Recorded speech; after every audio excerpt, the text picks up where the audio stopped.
Ahmad Zahid, Present, sir. Ali Mohammad, Present, sir. Arsalan Kashi, Present, sir. Ayesha Akhtar, Present, sir. Ayesha Khaleeja, Present, sir. Ayesha Naveed, Ayesha Naveed, Faiza Irshad, Faiza Irshad, Fariha Azhar, Javeria Sheikh, excuse me sir, मेरी attendance लगा दें।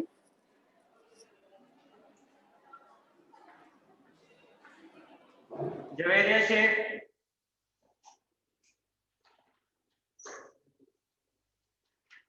Kinza Bakhtawar, Kinza, Mohammad Arsalan, Mohammad Arsalan Majeed, Nimra Afzal, Nimra Siddique, Present, sir. Nimra Shahid, Noorul Ain, Present. Excuse me sir, आपकी आवाज नहीं clear आ रही। मोहम्मद अरसलान जी प्रेजेंट, कट कट के बहुत आ रही है। नूरुल ऐन, Present.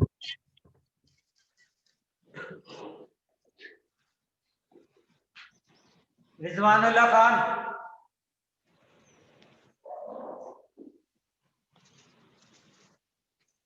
साइमा रुबाब, प्रेजेंट सर। सना गफ्फार, सीरत रानी, Present, sir. शाहलीजा नईम, सैयदा सुमैया गिलानी, तौसीफ अहमद, उसामा गुलजार, उस्मान हुसैन, उस्मान हुसैन, वजिया मकबूल, Present. एक्सक्यूज मी सर, मेरी आपने अटेंडेंस नहीं लगाई। मोहम्मद अरसलान मजीद। Yes sir. इसके अलावा कोई एन सेक्शन का स्टूडेंट है जिसकी अटेंडेंस नहीं हुई? फायजा इरशाद, जवेरिया शेख, जवेरिया,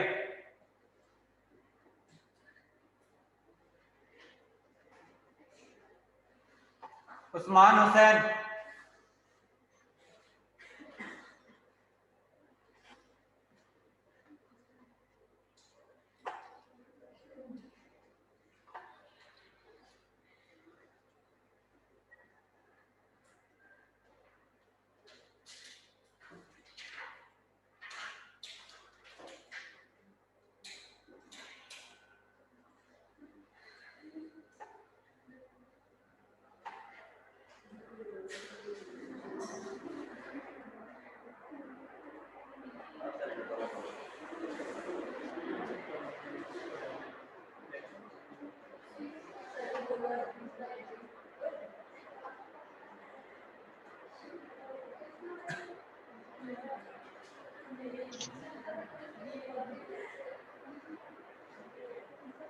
एमन Yasin, Present. Anam Asghar, Anam Asghar, Aqsa, Atiqur Rahman, Present. Present, sir. जी,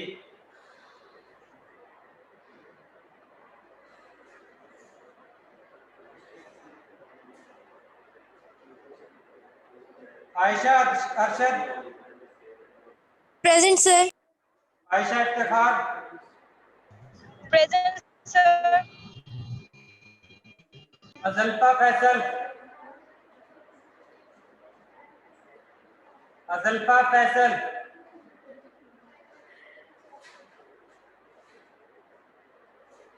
बिस्मा तनवीर, बिस्मा तनवीर, जांजेद, Present, sir. Kinza Khalid, Present, sir. Kinza Khalid Chaudhry, Present, sir.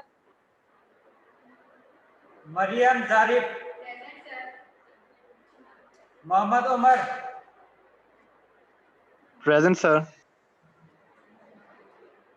Muhammad Behzad, Muhammad Shoaib Khan, Noor Fatima, Rabia Nazar, Rabia Nazar,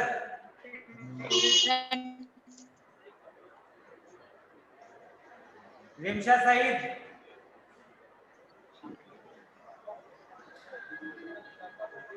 Rimsha Saeed,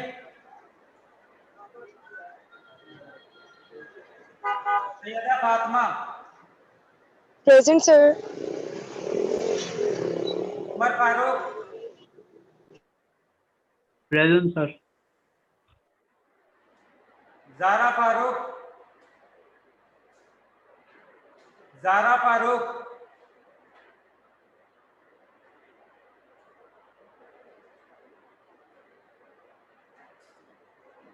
Zarmeen Akmal,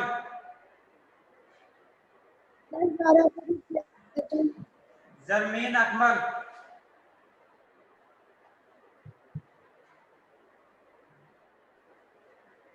Zara Farooq, Yes, sir, present.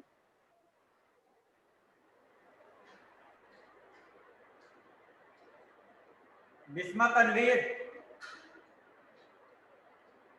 अजल्फा Faisal,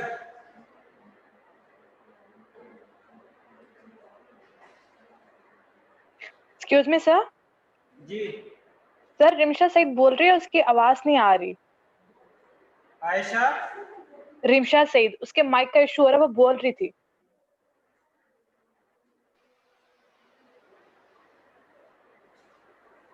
hello Rimsha Saeed कहाँ पर है? सर, वो अभी क्लास कैंडिडेट हो गए, अभी क्लास में ही थी, वापस आ गई. रिमशा सईद इसमें नहीं है।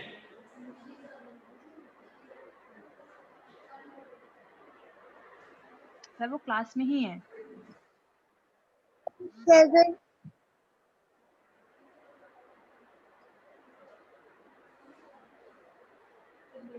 रिमशा सईद की अटेंडेंस हो गई है? Okay sir.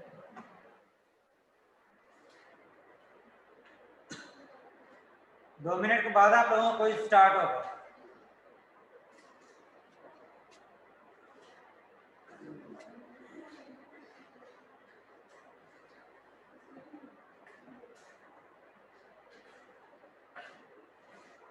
आप आ गए?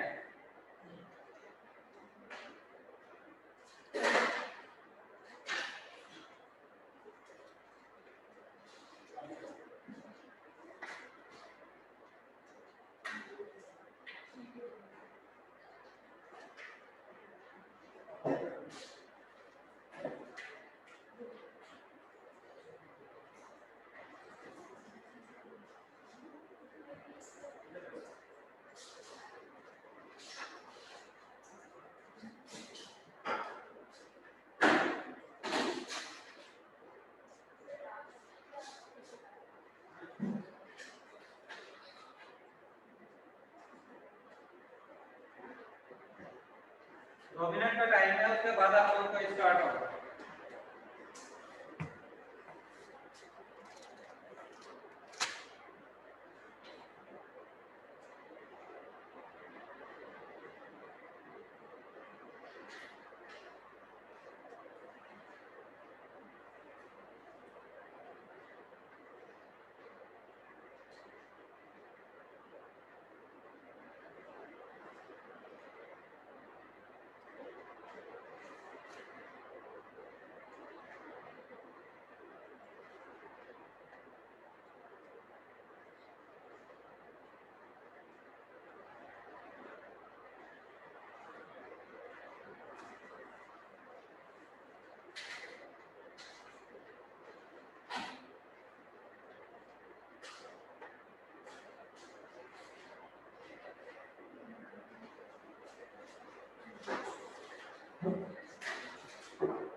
बुक बंद करें।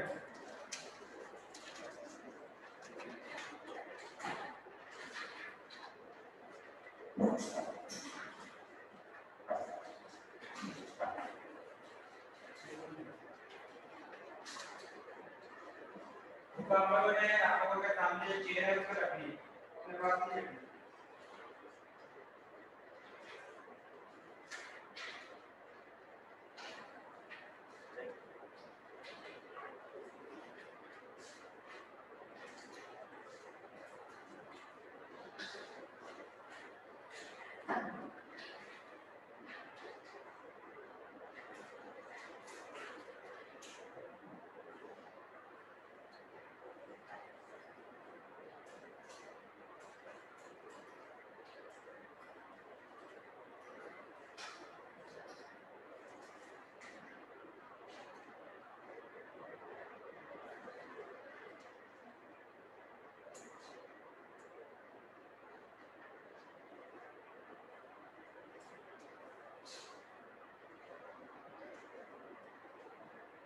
जिससे कोई इनाम मिला।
हेलो अस्सलाम वालेकुम। वालेकुम सलाम। सर मेरा ना पोर्टल पे टाइम टेबल सेक्शन चेंज हो गया खुद ही, N1 सेक्शन हो गया और 3:30 बजे क्लास हो गई है। टाइम ठीक है, टेबल आपने उसी सेक्शन में फिर आना है। जी सर, आपने 3:30 वाले सेक्शन में ही दोबारा से आना है, आप लीव कर सकते हैं। सर ये तो पता नहीं क्या सिस्टम, पहले N2 में थे, N2 से इन्होंने खुद ही N3 में फेंक दिया है, अभी N3 से N1 में फेंक दिया है। हम तो ऐसे फिर चक्कर ही लगाते रहेंगे। सॉरी उमर, आपकी समझ नहीं आई। सर मैंने कहा कि सबसे पहले N2 सेक्शन में हमने रजिस्टर किया था, उधर से खुद ही हमारा सेक्शन चेंज कर दिया N3 में, अब N3 से खुद ही जिन्होंने चेंज कर दिया N1 में। तो मैंने कहा हम तो ऐसे फिर चक्कर ही लगाते रहेंगे, फिर समझ हमें क्या लगनी है। उमर असल में यही इशू था कि जिस वक्त आप लोगों का N2 सेक्शन था उस कंडीशन में उसमें 80 प्लस स्ट्रेंथ हो गई थी, जी जो सर। कि पॉसिबल नहीं है। जी सर। इसलिए आप लोगों का सेक्शन जो है डिवाइड किया था N3 में। जी सर।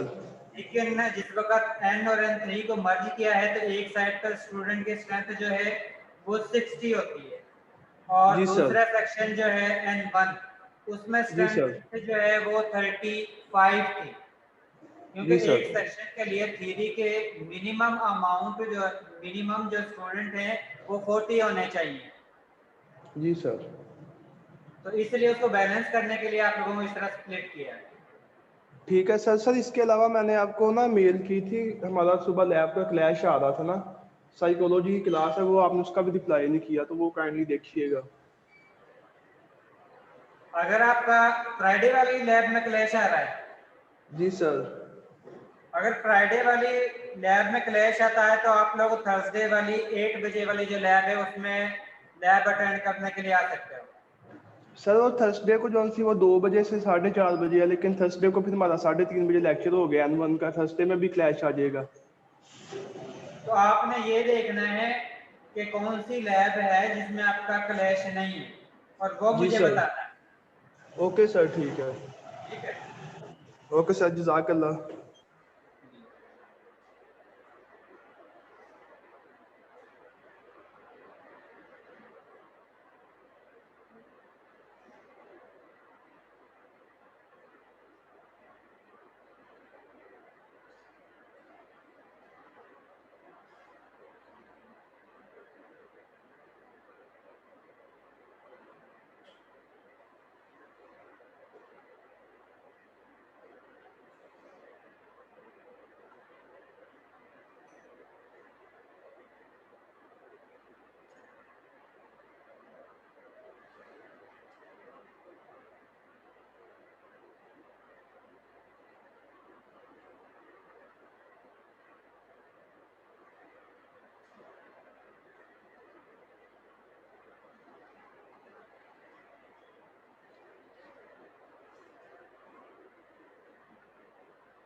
आप लोग अपनी ओरिजिनल पोजीशन पे बैठ सकते हो,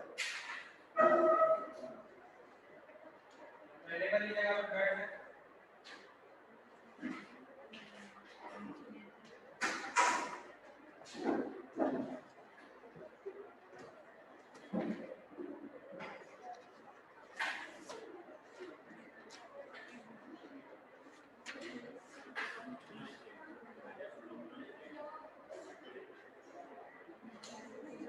लास्ट टाइम हमने कहाँ तक पढ़ा था?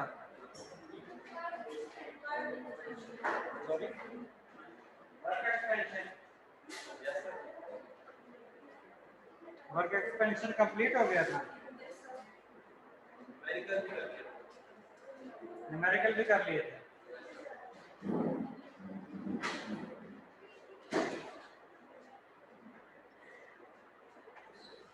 वर्क एक्सपेंशन से नेक्स्ट पॉइंट है इंथैल्पी। आगे जो आप लोगों का टॉपिक है वो इंथैल्पी का है।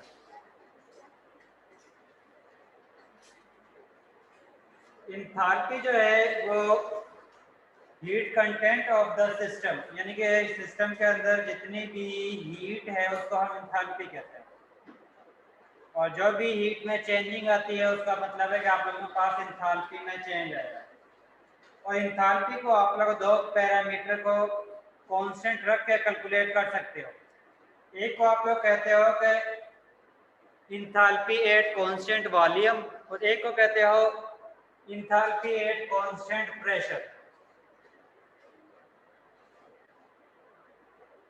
जिस वक्त आप लोग वॉल्यूम को कांस्टेंट रखते हो तो उस कंडीशन में आप लोग इंथैल्पी के साथ स्मॉल b यूज करते हैं, यानी कि इंथैल्पी जो है आप लोगों के पास इंटरनल एनर्जी जो लास्ट टाइम पढ़ी थी उसके मुताबिक आप लोगों के पास delta E is equal to Q minus P delta V होता है। यहाँ पर पी डेल्टा बी जो है वो वर्क डन है, क्यू जो है वो हीट है और डेल्टा E जो है वो इंटरनल एनर्जी।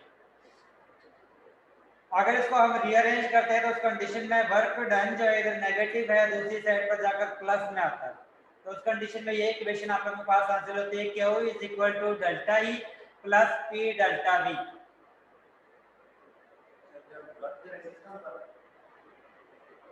इसको रीअरेंज किया, जस्ट इक्वेशन को रीअरेंज किया है जिसके जरिए यहाँ पर ये नेगेटिव पी डेल्टा बी है, इस इक्वल के दूसरी साइड पर जाएगा तो इसका साइन जो है वो प्लस में कन्वर्ट हो जाता है।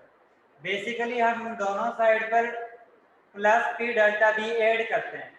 अब ये नेगेटिव और ये इसके साथ जो प्लस पी डेल्टा बी है वो दोनों कैंसिल हो जाते हैं, लेकिन दूसरी साइड पर पी डेल्टा बी की वैल्यू प्लस में मौजूद रहती है।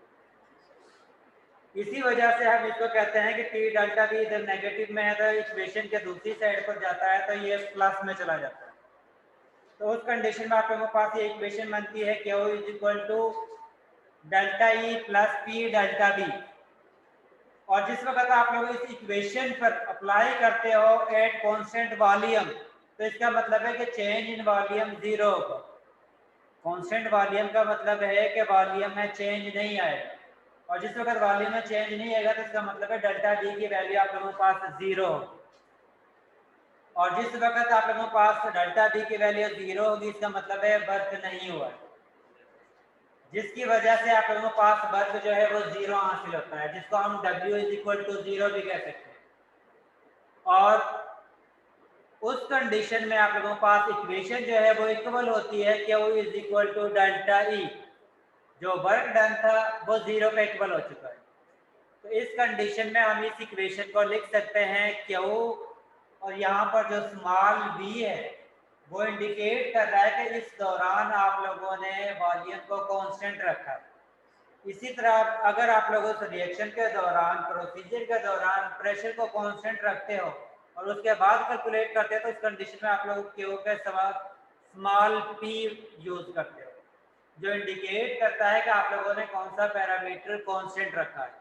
अगर स्मॉल v यूज किया है तो इसका मतलब है कि वॉल्यूम सिर्फ प्रोसेस के दौरान रिएक्शन के दौरान कांस्टेंट है। अगर स्मॉल p यूज किया है तो इसका मतलब है कि इस दौरान प्रेशर जो है वो कांस्टेंट रखा है आप लोगों ने। और जिस वक्त आप लोग वॉल्यूम को कांस्टेंट रखते हो तो उस कंडीशन में हीट जो है वो total change in internal energy के इक्वल आप लोगों के पास हासिल होती है। इसका मतलब है कि जितनी भी इंटरनल हीट आप लोगों के पास सिस्टम या सराउंडिंग में चेंज आता है वो टोटल इंटरनल एनर्जी की चेंज की वैल्यू के इक्वल होता है।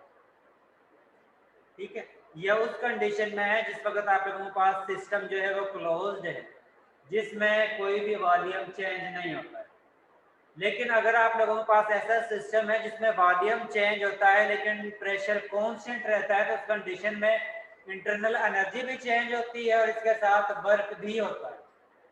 और उस कंडीशन में आप लोगों के पास ये इक्वेशन बनती है कि वो P is equal to delta E plus P delta B.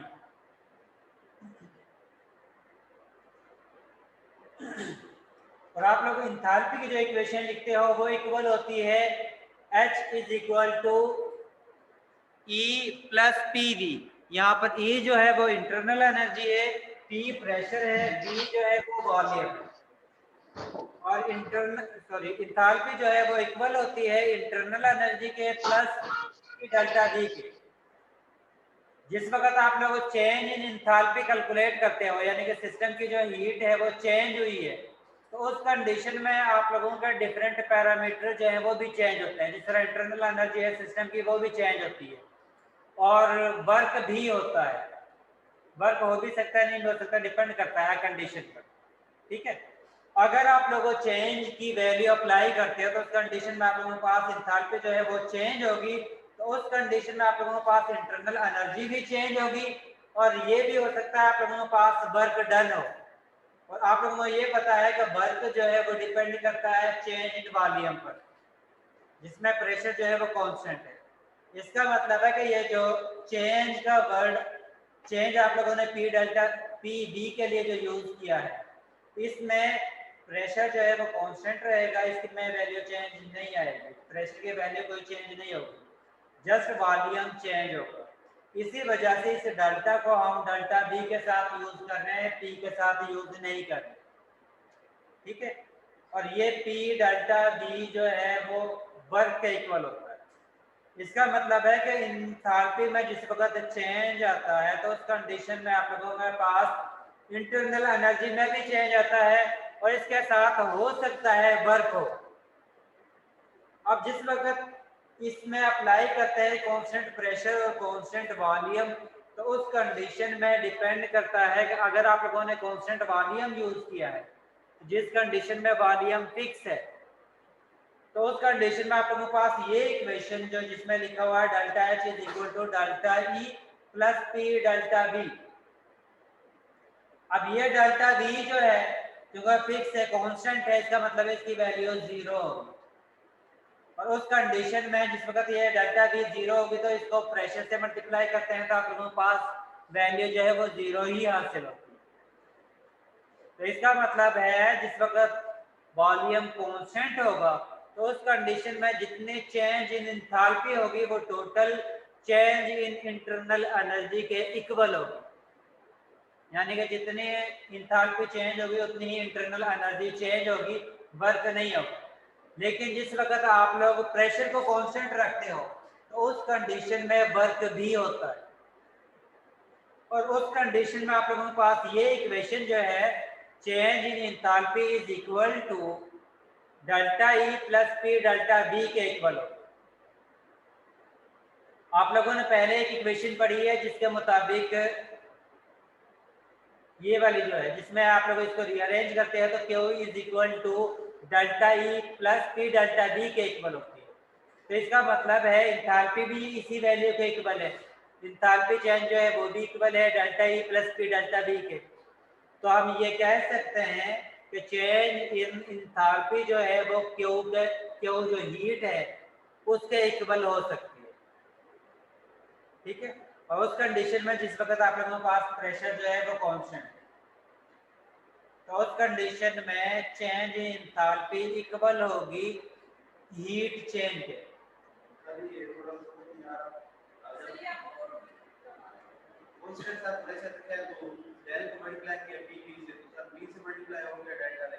आप लोग जब भी किसी चीज को एक चीज को दो चीजों से मल्टीप्लाई करते हो तो उस कंडीशन में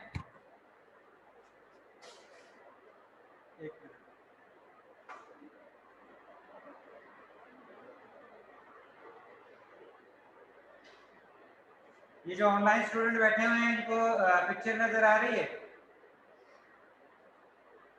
यस सर। Yes sir.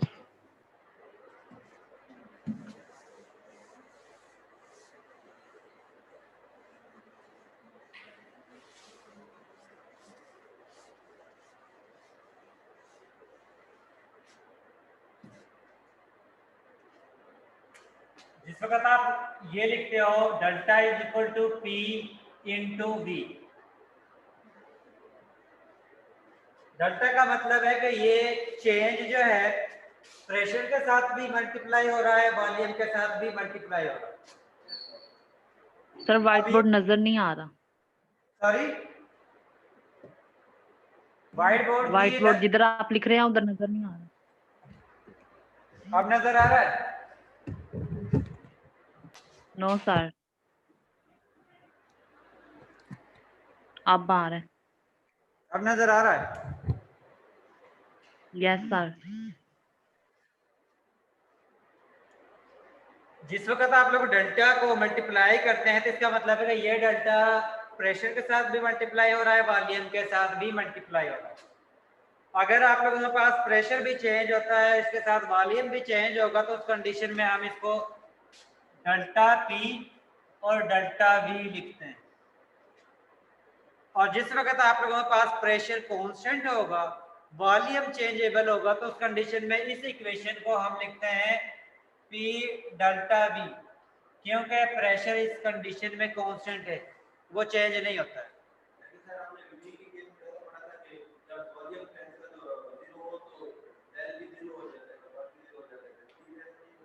जिस वक्त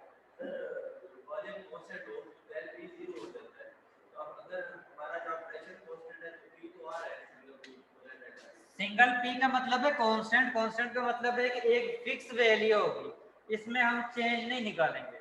डेल्टा वी का मतलब है कि आप लोग चेंज निकालते हो, यानी कि V F final volume minus initial volume, इसको आप लोग डेल्टा वी कहते हो। इसका मतलब है कि आप लोगों ने इसमें फाइनल वैल्यू को इनिशियल वैल्यू से माइनस करना है। लेकिन जिस वक्त आप लोग इसको लिखते हो ये कांस्टेंट है, कांस्टेंट का मतलब है कि यहाँ पर जो वैल्यू है वही आप लोगों ने लिखनी है, यहाँ पर भी वही चीज होगी। नेक्स्ट में जब भी इसको परफॉर्म करोगे तो उस कंडीशन में हर जो प्रेशर है ड्यूरिंग एक्सपेरिमेंट सेम ही होगा। जिस वक्त सेम होगा तो इसके लिए प्रेशर चेंज नहीं हो रहा था, फिक्स वैल्यू यूज करते हैं। डेल्टा उसके लिए हम यूज करते हैं जो वैल्यू चेंज हो सकती है, ठीक है। अब यहाँ पर आप लोगों के पास डेल्टा वी चेंज होता है, यानी कि वॉल्यूम जो है जिस वक्त वर्क एक्सपेंशन या कंप्रेशन होती है, वर्क आप लोगों के पास हासिल होता है, तो उस कंडीशन में वॉल्यूम चेंज होता है। और वॉल्यूम चेंज जो है वो इक्वल होता है final volume minus initial volume. अब ये वैल्यू अगर दोनों इनिशियल वॉल्यूम और फाइनल वॉल्यूम दोनों इक्वल होती हैं तो उस कंडीशन में आप लोगों के पास डेल्टा वी की वैल्यू 0 आती है। और जिस वक्त डेल्टा वी की 0 आती है तो अगर 0 को हम 5 से 6 से या कोई भी कांस्टेंट वैल्यू से मल्टीप्लाई करते हैं तो आप लोगों के पास 0 आंसर होता है। अगर कांस्टेंट वैल्यू को किसी भी वैल्यू से मल्टीप्लाई करते हैं तो उस कंडीशन में आप लोगों के पास वैल्यू हासिल होती है। लेकिन अगर आप लोगों के पास 0 वैल्यू आती है तो उस कंडीशन में अगर उसको कांस्टेंट से मल्टीप्लाई करते हैं तो आप लोगों के पास 0 वैल्यू ही हासिल होती है, ठीक है। इस रिएक्शन के दौरान आप लोगों के पास प्रेशर कांस्टेंट है। प्रेशर जिस वक्त कांस्टेंट होगा उस कंडीशन में आप लोगों के पास इंथैल्पी चेंज जो है वो इक्वल होगी delta E plus P delta we के। और ये हमने पहले पढ़ा है कि ये इक्वल होती है हीट के, कांस्टेंट प्रेशर पर जो हीट है वो इक्वल होती है change in internal energy plus P delta we के। इसका मतलब है हम ये कह सकते हैं जिस वक्त change in internal energy plus P delta we Q P के इक्वल है तो इसका मतलब है कि वो इंथैल्पी के भी इक्वल होगा, ठीक है। इस साइड पर ये चीज और ये चीज जो है दोनों इक्वल हैं, इसका मतलब है ये दोनों इक्वल हैं तो ये क्यू पी और एच डेल्टा एच वैल्यू भी एक दूसरे के इक्वल होंगे। इसको हम लिख सकते हैं delta H is equal to Q P. Q P यहाँ पर पी जो है वो कांस्टेंट प्रेशर को इंडिकेट कर रहा है और क्यू जो है वो हीट को आप लोगों के पास हीट को प्रोवाइड कर रहा है। इसके बाद दूसरी चीज है कि आप लोगों ने एक जनरल गैस इक्वेशन पढ़ी है जिसके मुताबिक P V is equal to NRT के होता है। अब हम ये चेक कर रहे हैं कि जिस वक्त आप लोगों के पास केमिकल या कोई भी केमिकल रिएक्शन होता है तो उसके जरिए आप लोग इंथैल्पी चेंज या इंटरनल एनर्जी चेंज किस तरह कैलकुलेट करते हो या वर्क जो है किस तरह कैलकुलेट करते हो, क्योंकि वर्क डन जो है वो डिपेंड करता है number of moles per. Reactant और प्रोडक्ट है नंबर ऑफ मोल्स पर, और नंबर ऑफ मोल्स जो है वो चेंज इन वॉल्यूम पर डिपेंड करता है। यानी कि अगर नंबर ऑफ मोल्स चेंज होगा तो इसका मतलब है वॉल्यूम चेंज होगा, और अगर नंबर ऑफ मोल्स सेम होगा तो इसका मतलब है वॉल्यूम चेंज नहीं होगा। अब नेक्स्ट में हमने ये साबित करना है कि वर्क जो है वो नंबर ऑफ मोल्स पर भी डिपेंड करता है। अब उसके लिए आप लोगों ने एक इक्वेशन पढ़ी है जनरल गैस इक्वेशन जिसको हम कहते हैं, जिसके मुताबिक P V is equal to N R T होता है। जिस वक्त आप लोग इस इक्वेशन को P V is equal to N R T इस पर चेंज यूज करते हो, क्या सपोज आप लोग इसको अप्लाई कर रहे हो उस कंडीशन में चेंजिंग हो रही है, तो इस कंडीशन में रिएक्शन के दौरान आप लोगों के पास प्रेशर जो है वो भी कांस्टेंट है और टेम्परेचर जो है वो भी कांस्टेंट है। प्रेशर आप लोगों के पास कांस्टेंट है, टेम्परेचर जो है वो भी कांस्टेंट है, और आर जो है वो जनरल गैस कांस्टेंट है। इसका मतलब है आप लोगों के पास चेंजेबल वैल्यू क्या है, वॉल्यूम की है और नंबर ऑफ मोल्स की है। जिस वक्त आप लोग चेंज का वर्ड यूज करते हो, चेंज को मल्टीप्लाई करते हो, डेल्टा को मल्टीप्लाई करते हो दोनों साइड पर, तो उस कंडीशन में आप लोगों के पास इक्वेशन बनती है P delta V is equal to delta N RT। अब ये डेल्टा ना ही R के साथ यूज करते हैं, ना ही T के साथ यूज करते हैं, ना ही P के साथ यूज करते हैं, क्योंकि ये कांस्टेंट वैल्यू है और कांस्टेंट वैल्यू के लिए हम चेंज का वर्ड यूज नहीं करते। ठीक है, इसका मतलब है कि अब P डेल्टा V इक्वल होगा डेल्टा N RT के, और P डेल्टा V हमें पता है किसके इक्वल है, वर्क के। ठीक है, अब यहाँ पर आप लोगों के पास जिस वक्त डेल्टा V यानी कि वॉल्यूम में चेंज आएगा तो उस कंडीशन में आप लोगों के पास नंबर ऑफ मोल्स में भी चेंज आएगा। इसका मतलब है कि नंबर ऑफ मोल्स अगर डिफरेंट होंगे तो उस कंडीशन में आप लोगों के पास वॉल्यूम जो है वो भी डिफरेंट वैल्यू आप लोगों के पास हासिल होगी, जो इंडिकेट कर रही है कि नंबर ऑफ मोल्स जो है वो आप लोगों के वॉल्यूम को कंट्रोल कर रहे हैं। और जिस वक्त वॉल्यूम चेंज होगा, जिसको नंबर ऑफ मोल्स कंट्रोल कर रहे हैं, अगर वॉल्यूम चेंज होगा तो इसका मतलब है वर्क भी होगा, और जिस वक्त वर्क होगा तो उस कंडीशन में आप लोगों के पास इंथाल्पी और इंथाल्पी चेंज जो है वो इक्वल होगी change in internal energy plus work के। ठीक है, और ये आप लोगों को पता किस तरह चल रहा है, आप लोगों को पता चल रहा है बैलेंस्ड केमिकल इक्वेशन के जरिए। जिस वक्त आप लोग बैलेंस्ड केमिकल इक्वेशन लिखते हो उस कंडीशन में आप लोगों ने सबसे पहला काम ये करना होता है, आप लोगों ने रिएक्टेंट के नंबर ऑफ मोल्स और प्रोडक्ट के नंबर ऑफ मोल्स को चेक करना है कि किस साइड पर नंबर ऑफ मोल्स ज़्यादा हैं या कम है। अगर नंबर ऑफ मोल्स रिएक्टेंट और प्रोडक्ट के सेम होंगे तो उस कंडीशन में डेल्टा एन की वैल्यू 0 होगी। डेल्टा एन जो है वो number of moles of product minus number of moles of reactant है।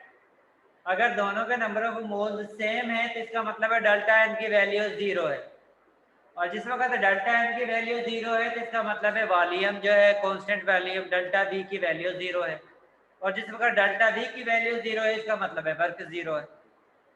ठीक है, और जिस वक्त वर्क 0 है तो इसका मतलब है इंथाल्पी चेंज जो है वो टोटल इंटरनल एनर्जी की चेंज के इक्वल होगी।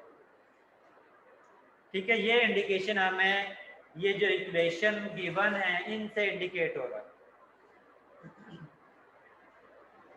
जिस वक्त हम इस इक्वेशन को डेल्टा को इसके ऊपर अप्लाई करते हैं तो उस कंडीशन में डेल्टा H जो है डेल्टा P डेल्टा V आप लोगों को पता है वो इक्वल है डेल्टा N RT के, और जो आप लोगों ने ये भी स्टडी किया है delta H is equal to delta E plus P delta V। Delta P delta V की वैल्यू आप लोगों ने इस इक्वेशन में पुट करनी है, तो उस कंडीशन में आप लोगों के पास डेल्टा H इक्वल होगी delta E plus delta N RT के। ठीक है, अगर आप लोग इसको रीअरेंज करते हो तो उस कंडीशन में ये वाली वैल्यू जो है डेल्टा N RT की दूसरी साइड पर जाकर माइनस में चली जाती है, तो उस कंडीशन में ये इक्वेशन बनती है delta E is equal to delta H minus RT delta N। ठीक है, अब ये इक्वेशन आप लोगों को क्या इंडिकेट कर रही है, ये इक्वेशन आप लोगों को ये इंडिकेट कर रही है कि अगर आप लोगों के पास नंबर ऑफ मोल्स प्लस में है, पॉजिटिव में है, तो उस कंडीशन में आप लोगों के पास चेंज इन इंटरनल एनर्जी जो है वो कम होगी और इंथाल्पी चेंज ज्यादा होगी। क्यों? अब जो आप लोगों के पास बैलेंस केमिकल इक्वेशन है जो आप लोगों को नजर आ रही है उसमें लिखा हुआ है change in internal energy equal है चेंज इन इंथाल्पी में से अगर कुछ वैल्यू को माइनस करते हैं तो जो वैल्यू आप लोगों के पास हासिल होगी वो चेंज इन इंटरनल एनर्जी के इक्वल होगी, और वो हमें किस तरह पता चल रहा है, change in number of moles से। अगर change in number of moles plus में होंगे तो उस कंडीशन में आप लोगों के पास इंथाल्पी चेंज इन इंथाल्पी की वैल्यू ज्यादा होगी और चेंज इन इंटरनल एनर्जी कम होगी। और अगर आप लोगों के पास change in number of moles minus में हासिल होते हैं, माइनस का मतलब है कि आप लोगों के पास रिएक्टेंट के नंबर ऑफ मोल्स जो हैं वो ज्यादा है और प्रोडक्ट के नंबर ऑफ मोल्स कम है, तो उस कंडीशन में डेल्टा एन के साथ नेगेटिव का साइन होता है। अब वो नेगेटिव का साइन इस नेगेटिव साइन के साथ मल्टीप्लाई होगा। मल्टीप्लाई होने के बाद आप लोगों के पास यहाँ पर वैल्यू प्लस में हासिल होती है, और उस कंडीशन में आप लोगों के पास ये इक्वेशन बनती है delta E is equal to delta H plus N R T. अब इस कंडीशन में आप लोग इस वैल्यू में डेल्टा एन आर टी को प्लस कर रहे हो, प्लस करने के बाद वो वैल्यू डेल्टा ई के इक्वल आ रही है। इसका मतलब है कि डेल्टा एच की वैल्यू में कुछ ऐड करेंगे तो वो डेल्टा ई के इक्वल आएगी, जो इंडिकेट करती है कि इस कंडीशन में डेल्टा एच की वैल्यू कम है और डेल्टा ई की वैल्यू ज्यादा है। ठीक है, इसका मतलब है कि जब भी आप लोगों ने केमिकल इक्वेशन लिखनी है तो उस कंडीशन में आप लोगों ने बैलेंस करना है।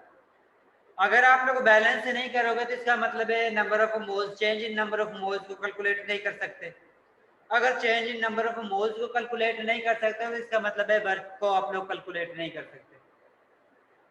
जिस वक्त आप लोग वर्क को कैलकुलेट नहीं कर सकते इसका मतलब है कि ना ही आप लोग इंटरनल एनर्जी को कैलकुलेट कर सकते हो, ना ही आप लोग चेंज इन एंथैल्पी को कैलकुलेट कर सकते हो। ठीक है, इसका मतलब है कि जब भी आप लोगों ने केमिकल इक्वेशन लिखनी है तो उस कंडीशन में उसको बैलेंस लाजमी करना है। अगर बैलेंस नहीं करोगे तो ये वाली चीजें जो है आप लोग उनको गलत करोगे। ठीक है,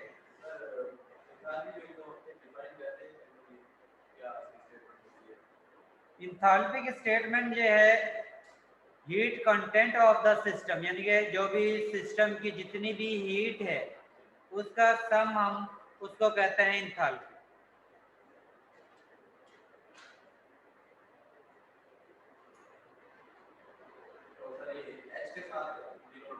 इसको एच को रिप्रेजेंट करते हैं, एच के जरिए।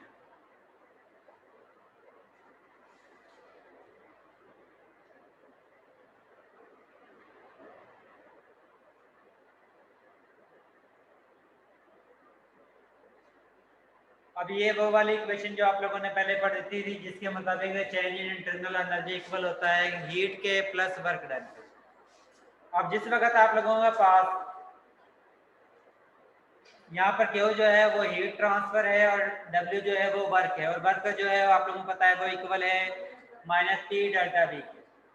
इस वैल्यू का अगर आप लोग इसमें पुट करते हो इक्वेशन में तो आप लोगों के पास ये इक्वेशन बनती है delta E is equal to Q minus P delta V।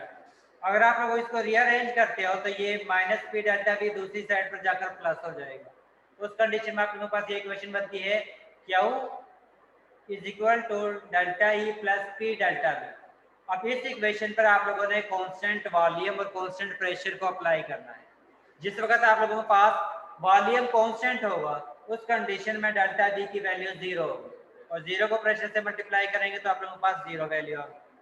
उस कंडीशन में आप लोगों के पास क्यू की value change in internal energy के इक्वल होगी। ठीक है, और उस कंडीशन में आप लोगों के पास ये इक्वेशन बनती है Q V is equal to delta E. और अगर आप लोगों के पास प्रेशर कांस्टेंट है तो उस कंडीशन में वर्क होगा, और उस कंडीशन में ये इक्वेशन बनती है Q P is equal to delta E plus P delta V. ठीक है,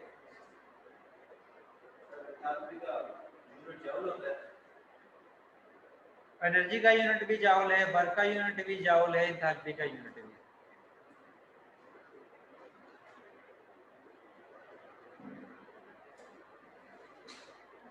इसके बाद है कि जब भी आप लोगों ने केमिकल रिएक्शन लिखना है तो उस कंडीशन में आप लोगों ने उसकी फिजिकल अपीयरेंस भी साथ में लिखनी है,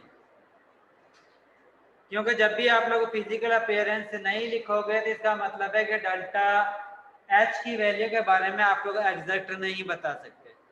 अब वो किस तरह नहीं बता सकते, यहाँ पर आप लोगों के पास एक एग्जाम्पल है जिसमें आप लोग गैस को बर्न करते हो ऑक्सीजन के साथ, जिसके नतीजे में आप लोगों के पास कार्बन डाइऑक्साइड गैस बन रही है और इसके साथ वाटर बनता है। H2O।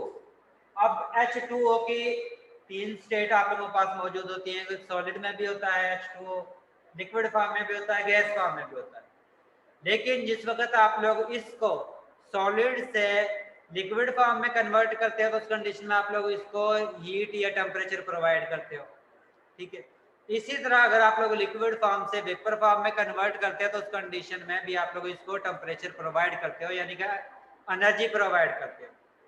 एनर्जी जिस वक्त प्रोवाइड करोगे तो इसका मतलब है कि जो एनर्जी रिलीज हो रही है वो कम होना शुरू हो जाएगी, कम एनर्जी रिलीज होगी, क्योंकि कुछ अमाउंट ऑफ एनर्जी जो है वेपर फॉर्म में कन्वर्ट करने के लिए भी यूज हो रही है।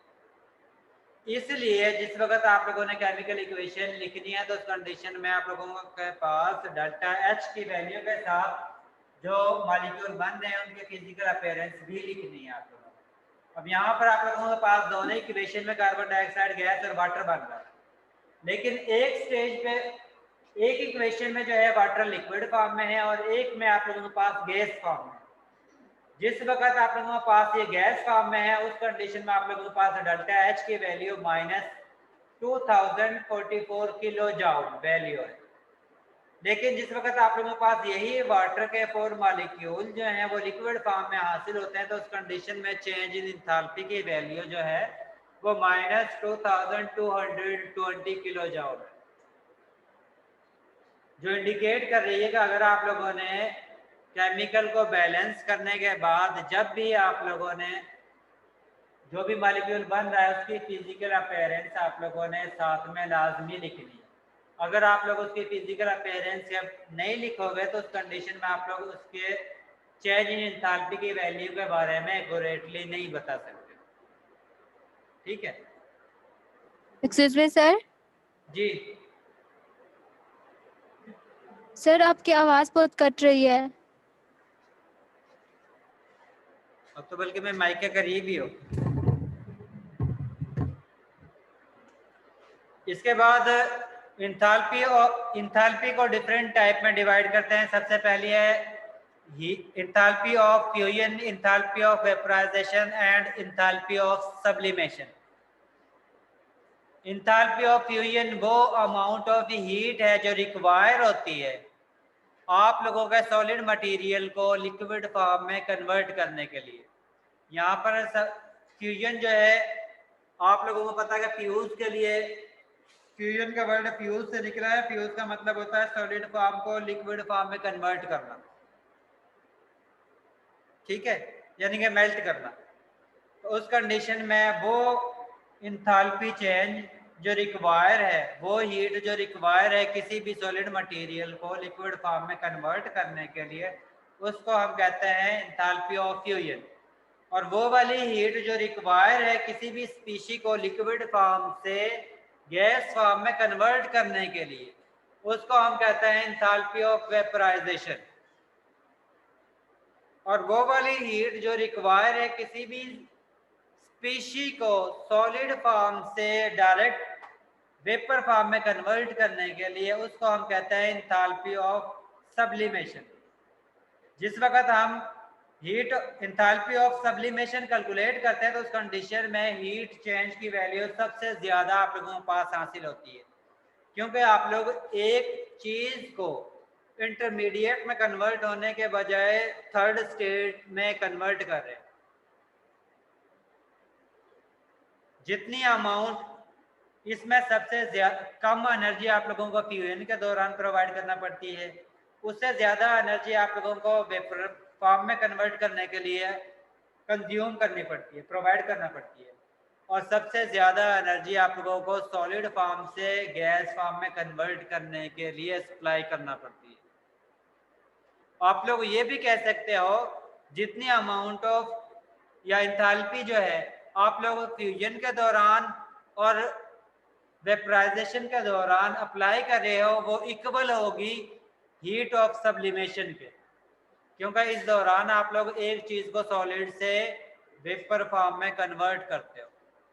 इसलिए आप लोग ये कह सकते हो कि चेंज इन इंथैल्पी जो है वो इक्वल है change in fusion, enthalpy of fusion के plus enthalpy change during vaporization. दोनों को सम करते हैं तो आप लोगों के पास इंथाल्पी चेंज ड्यूरिंग सब्लिमेशन हासिल होता है।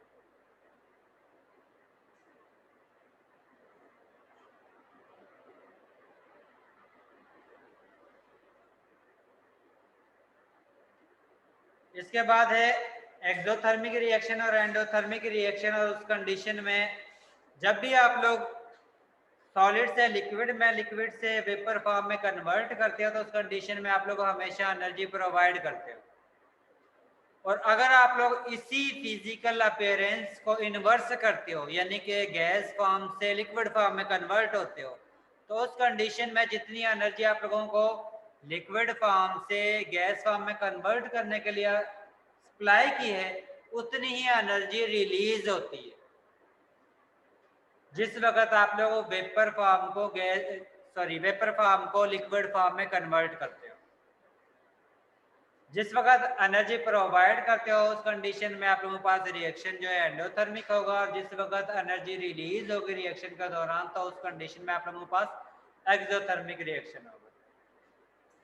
एक्सोथर्मिक रिएक्शन में हम चेंज इन एंथैल्पी जो है वो उसके साथ नेगेटिव का साइन यूज करते हैं, और एंडोथर्मिक रिएक्शन में चेंज इन एंथैल्पी के साथ प्लस का साइन यूज करते हैं। ठीक है, अब आप लोगों के पास ये इक्वेशन है जिसके जरिए आप लोग एल्यूमिनियम का रिएक्शन करवाते हो फिर आयरन ऑक्साइड के साथ, जिसके जरिए आप लोगों के पास आयरन जो है वो हासिल होता है, इसके साथ एल्यूमिनियम ऑक्साइड हासिल होता है। अब इस कंडीशन में रिएक्शन जो है वो एक्सोथर्मिक होता है, और उस कंडीशन में एनर्जी एंथैल्पी चेंज जो है जो रिलीज होती है हीट वो -852 किलो जूल। अब आप लोग चाहते हो कि इस आयरन और एल्यूमिनियम ऑक्साइड को दोबारा से मिक्स करो और आप लोगों के पास एल्यूमिनियम और आयरन ऑक्साइड हासिल हो। इस कंडीशन में इसको आप लोगों को दोबारा से रीजनरेट करने के लिए ये जो हीट रिलीज हुई है इसी हीट को दोबारा से प्रोवाइड करना पड़ेगा। जिस वक्त आप लोग इस हीट को दोबारा से प्रोवाइड करोगे तो उस कंडीशन में ये वाला रिएक्टेंट जो आप लोगों के पास पहले प्रोडक्ट था ये दोनों दोबारा से कंबाइन होकर आप लोगों के पास रिएक्टेंट की फॉर्म में हासिल हो सकता है। अब यहाँ पर आप लोगों के पास एक केमिकल इक्वेशन गिवन है। आप में से कोई ये बता सकता है कि इस दौरान जो केमिकल इक्वेशन है इसमें वर्क जो है एक्सपेंशन वर्क हो रहा है या कंप्रेशन वर्क हो रहा है या वर्क नहीं हो रहा?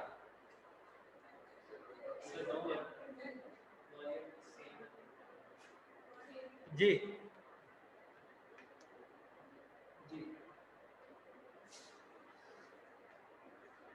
वर्क हो रहा है, नहीं हो रहा है, एक्सपेंशन वर्क हो रहा है या कंप्रेशन वर्क हो रहा है?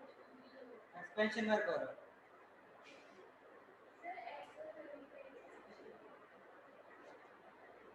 मैंने आप लोगों को कहा था कि वर्क जो है वो डिपेंड करता है चेंज इन वॉल्यूम पर, और चेंज इन वॉल्यूम डिपेंड करता है number of moles of reactant and product पर। अब जिस वक्त आप लोग इनको चेक करते हो कि आप लोगों के पास ये केमिकल इक्वेशन है जिसमें 2 मोल एल्यूमिनियम के 1 मोल आप लोगों के पास आयरन ऑक्साइड का, ठीक है, टोटल रिएक्टेंट के नंबर ऑफ मोल्स कितने हो गए? 3। इसके बाद जिस वक्त आप लोग प्रोडक्ट का नंबर ऑफ मोल्स चेक करते हो उसमें आप लोगों ने देखना है कितने नंबर ऑफ मोल्स बनते हैं। अब यहाँ पर आयरन के आप लोगों के पास 2 नंबर ऑफ मोल्स हैं और एल्यूमिनियम ऑक्साइड के 1 नंबर ऑफ मोल्स हैं। इसका मतलब है टोटल प्रोडक्ट के नंबर ऑफ मोल्स कितने बने? 3। और डेल्टा एन वैल्यू आप लोग कैलकुलेट करते हो number of moles of product minus number of moles of reactant. अब number of moles of product जो है वो 3 है, रिएक्टेंट के नंबर ऑफ मोल्स भी 3 है। जिस वक्त आप लोग डेल्टा एन कैलकुलेट करोगे तो 3 - 3 हासिल होता है। अब 3 में से 3 को निकालोगे तो बाकी क्या बचेगा? 0। और आप लोगों को पता है जिस वक्त 0 हासिल नंबर ऑफ मोल्स 0 है तो इसका मतलब है वॉल्यूम भी चेंज नहीं होगा। जिस वक्त वॉल्यूम चेंज नहीं होगा तो इसका मतलब है वर्क भी नहीं होगा। ठीक है, इसी तरह जो सेकंड इक्वेशन है वो भी इसी तरह है कि नंबर ऑफ मोल्स रिएक्टेंट और प्रोडक्ट दोनों ही इक्वल है, जिसकी वजह से रिएक्शन नहीं होता है। इसके साथ ये एक एग्जांपल है इसमें कौन बताएगा रिएक्शन के दौरान कंप्रेशन वर्क हो रहा है या एक्सपेंशन वर्क हो रहा है? ऊपर वाली जो इक्वेशन है,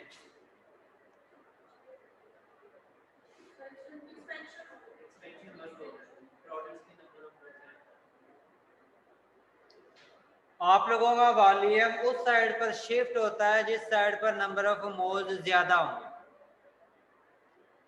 इस कंडीशन में आप लोगों के पास इनिशियल वॉल्यूम रिएक्टेंट का होगा और फाइनल वॉल्यूम प्रोडक्ट का होगा। अगर नंबर ऑफ मोल्स प्रोडक्ट वाली साइड पर ज्यादा है तो उसका मतलब है कि आप लोगों का फाइनल वॉल्यूम ज्यादा है, इनिशियल वॉल्यूम कम है। और अगर नंबर ऑफ मोल्स रिएक्टेंट के ज्यादा है तो इसका मतलब है कि आप लोगों का इनिशियल वॉल्यूम ज्यादा था और फाइनल वॉल्यूम डिक्रीज हो गया, कम हो गया, और उस कंडीशन में फाइनल माइनस इनिशियल वैल्यू जो है वो नेगेटिव में हासिल होगी। ठीक है, और उस बेस पर आप लोग ये बता सकते हो वर्क जो है एक्सपेंशन वर्क हो रहा है या कंप्रेशन वर्क हो रहा है। अगर इस तरह का न्यूमेरिकल आ जाता है या कोई क्वेश्चन आ जाता है तो आसानी से कर सकते हो ना।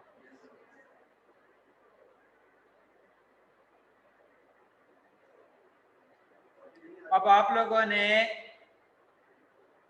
कंप्रेशन वर्क, नो वर्क और एक्सपेंशन वर्क की एक एक एग्जांपल लिखनी है। इसके अलावा जो केमिकल इक्वेशन लिखी हुई है इसके अलावा कोई केमिकल इक्वेशन ऐसे लिखनी है और आपने बताना है कि इसकी एक्सपेंशन वर्क हो रहा है या कंप्रेशन वर्क हो रहा है या इस दौरान कोई वर्क नहीं हो रहा।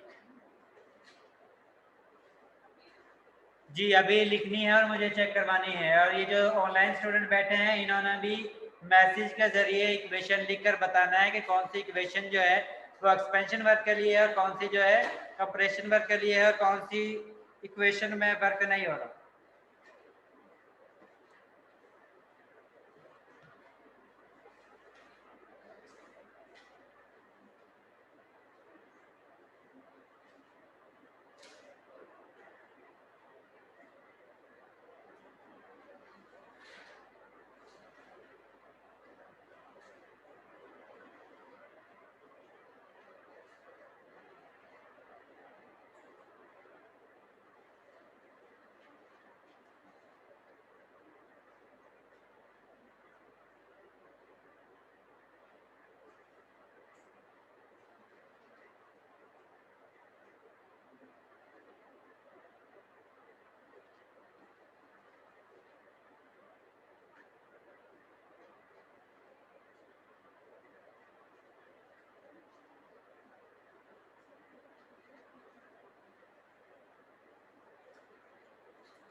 एक एक इक्वेशन तीनों की।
ये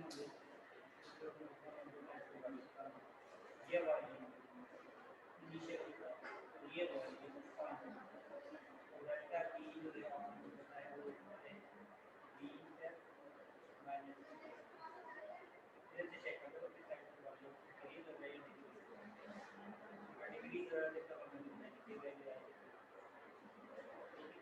अगर इंक्रीज हो रहा है इसका मतलब अगर डिग्री इक्वल है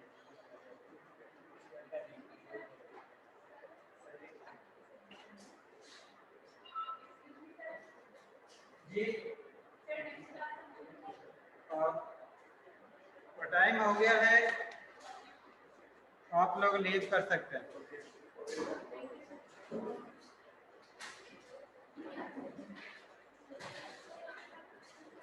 जी मेरा इवेंट ज़्यादा था और मेरा मंडे को क्विज बनता था, मैंने आज दे दिया क्योंकि मे भी मैं मंडे को ना हूँ। सर जो आप लेक्चर्स दे रहे हैं उनकी रिकॉर्डिंग LMS पे मिलेगी क्या? जी मिल जाएगी। और सर अभी जो हमारा मंडे को मेरा हाइब्रिड वीक है उसमें तो आप क्विज होगा जितना आपने पढ़ाया? हाँ उसमें वो जो हाइब्रिड वाला स्टूडेंट है। और सर मुझे मेल क्यों नहीं रिसीव हो रही है? पहले ये चेक करो लिस्ट में नाम आ रहा है। हाँ सर आपने मुझे ना लास्ट ट्यूसडे मतलब इसी ट्यूसडे को इसी वीक